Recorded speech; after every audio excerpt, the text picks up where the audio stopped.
Boom. Resident Evil 7 brings the series back to its roots while making it feel new again. The first-person perspective and beautifully rendered graphics also make it one of the most horrifying Resident Evil games ever made. We've played through the entire nightmare and collected 10 moments that scare the hell out of us. Needless to say, this is even more the case when you're playing it in virtual reality. So get ready for our top 10 scariest Resident Evil 7 moments. And spoiler warning, of course. Hey, put that door back! Put that door back! Wait!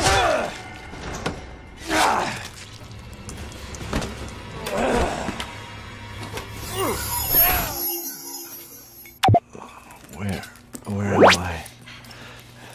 What the hell? Rise and shine, sleepyhead. It's time for supper. At the core of Resident Evil 7's story is the Baker family that protagonist Ethan Winters encounters early on in the game. And their actions and demeanor make it unclear what exactly is wrong with them.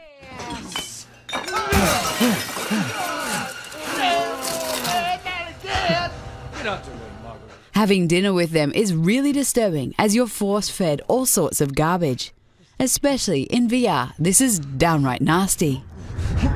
Oh shit, he's not eating, Jack! He's not eating! Get the hell up, Marguerite! I made that for him! Get the hell out of here! You're a son of a bitch!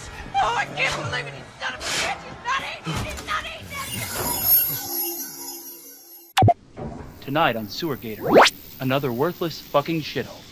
Happy? Ecstatic.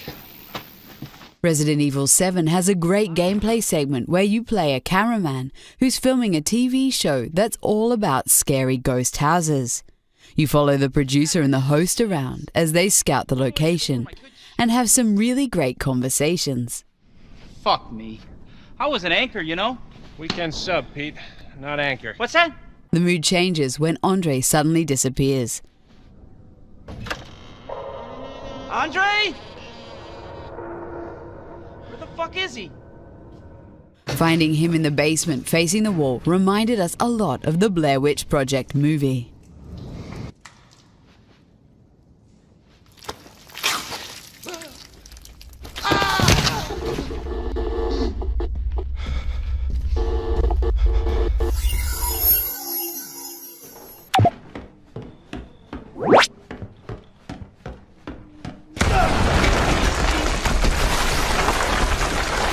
In the first few hours of Resident Evil 7, you are being chased around the house by Jack Baker. Since you don't have any real weapons, you feel extremely vulnerable, which makes it that much more scary.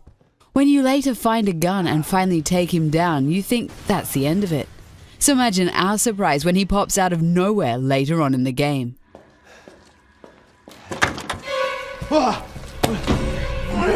Heck of a thing, and this sure shit beats the hell out of dying. This guy simply won't die and reminds us a lot of Nemesis from Resident Evil 3.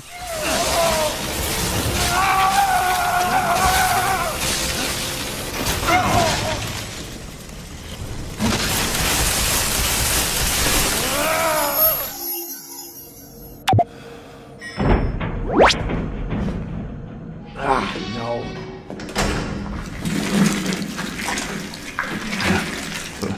Resident Evil 7 has a couple of truly disgusting moments. Trust us, you will want to take off your VR headset and play these on a regular television. The first nasty thing you have to do is to grab a key by shoving your hand down the neck of a decomposing corpse.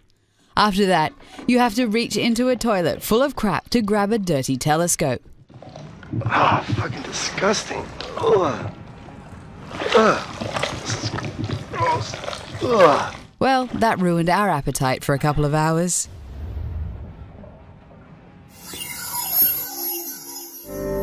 She's not dead, she's alive. She's back. They found her?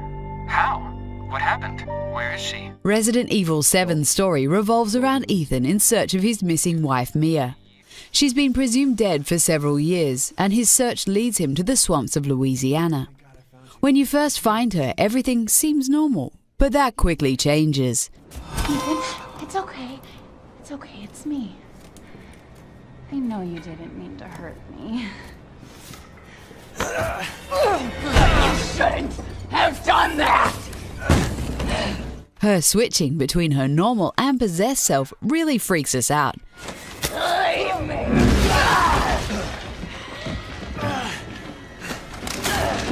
Not to mention the moment when she cuts off your freaking arm with a chainsaw.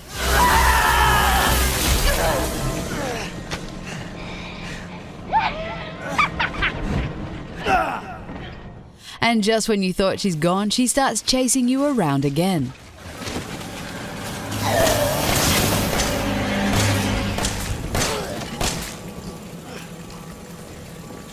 I am responsible.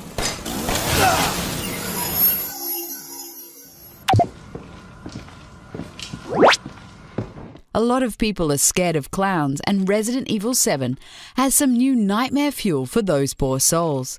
When you wind up this bastard, he grabs you by the arm and tattoos the word loser on it. Oh, man! No! No!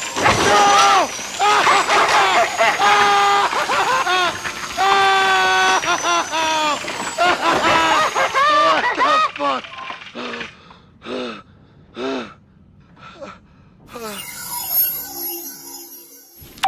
Settle down, little girl.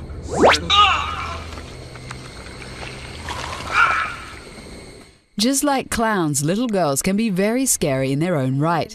Evelyn is the obligatory spooky little girl whose origins are the plot's biggest revelations in Resident Evil 7. She has some of the scariest scenes in the entire game, and if you upset her, you're going to have a very bad time. Evie, no, Evie, Evie. Ellen, listen. I didn't mean to call you that. She's Evie, trying to take control. You have to fight her.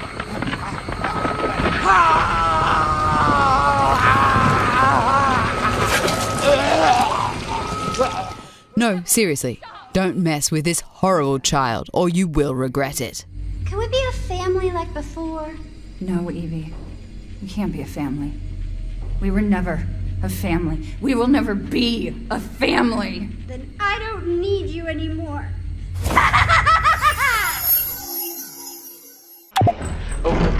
Sick and tired of your bullshit. I need to hide.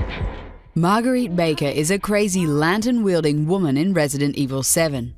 When you play me as videotape, you are suddenly playing hide-and-seek with this awful creature.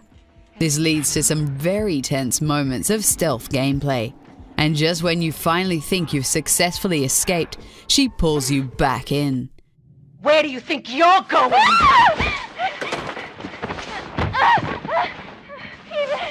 Ethan, please help me. Ethan, help me. She really is the queen of jump scares and grabs you throughout the game when you least expect it. I got you. Don't you worry none.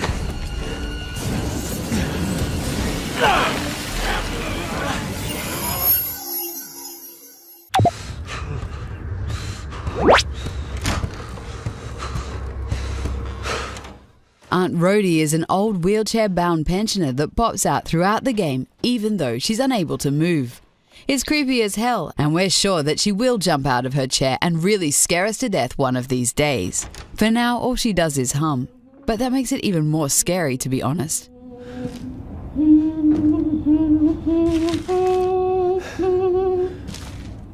She even has her own song called Go Tell Aunt Rhodey that everybody is dead.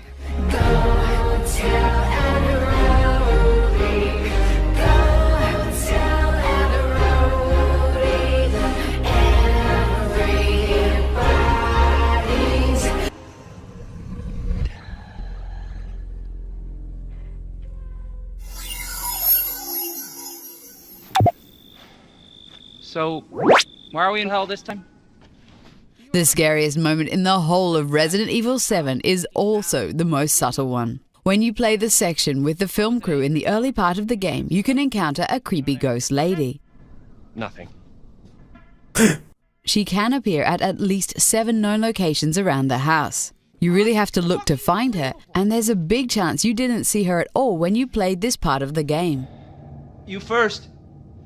Need a nice hero shot of me coming down the ladder. So,